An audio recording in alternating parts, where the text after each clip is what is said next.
श्री जी steno Vrindavan. जय श्री राधे। नमस्कारम। रामधारी गुप्ता। खंड 1 प्रतिलेखन संख्या 66। डिक्टेशन 100 शब्द प्रति मिनट। प्रारंभ करें।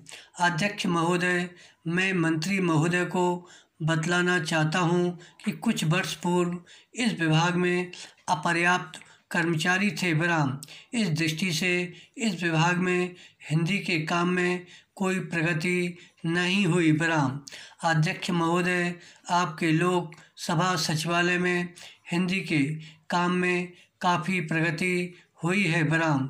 इस समय लोकसभा की कार्रवाई दोनों भाषाओं में चल रही है बराम। लेकिन अगर इस काम में हमारा सूचना मंत्रालय अपनी भाषा नीति के कारण पिछड़ा रहा तो यह बड़े दुख की बात होगी बराम। खाद्य तथा कृषि मंत्रालय की मांगों पर बोलते हुए मुझे याद आता है कि हमें जितना भी महत्व आज तक दिया गया है और जितना महत्व आज दिया जा रहा है वह बहुत कम है बराम। अभी अंतर्राष्ट्रीय व्यापार पर बोलते हुए व्यापार मंत्री ने बताया था कि निर्यात की आमदनी में कृषि का कितना महत्वपूर्ण योगदान रहा है बराम।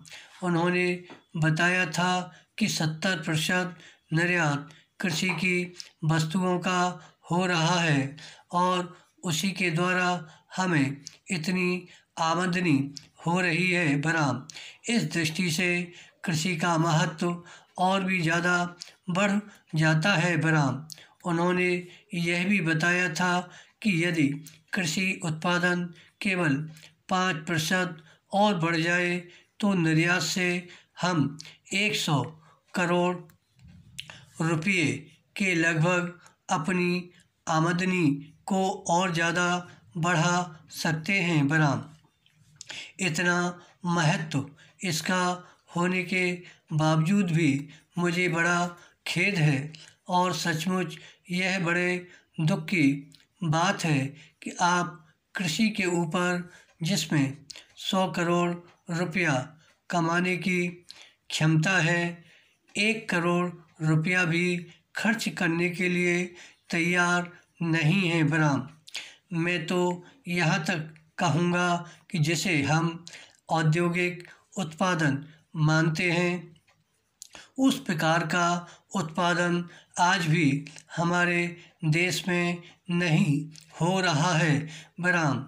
वास्तव में उत्पादन केवल कृषि से हो सकता है क्योंकि कृषि वस्तुओं से ही आपके दूसरे औद्योगिक संस्थान चलते हैं बराम।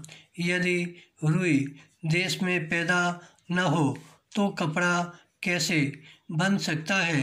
यदि मूंगफली देश में पैदा न हो तो वनस्पति घी देश में पैदा नहीं हो सकता बराम। इसलिए हमारा सारा उत्पादन कृषि वस्तुओं पर ही निर्भर है बराम। इसी तरह से खनिज पदार्थों की स्थिति है बराम। यदि खनिज पदार्थ निकालने पर ज़्यादा जोर दिया जाए तो उससे न केवल उत्पादन बढ़ेगा, हमारे उद्योगों को काम मिलेगा, बल्कि विदेशी मुद्रा भी बहुत बड़ी मात्रा में कमाई जा सकती है बराम। हमारे देश में हर प्रकार की वस्तुओं का बहुत बड़ा भंडार हमारी भूमि में उपलब्ध है। धन्यवाद। श्री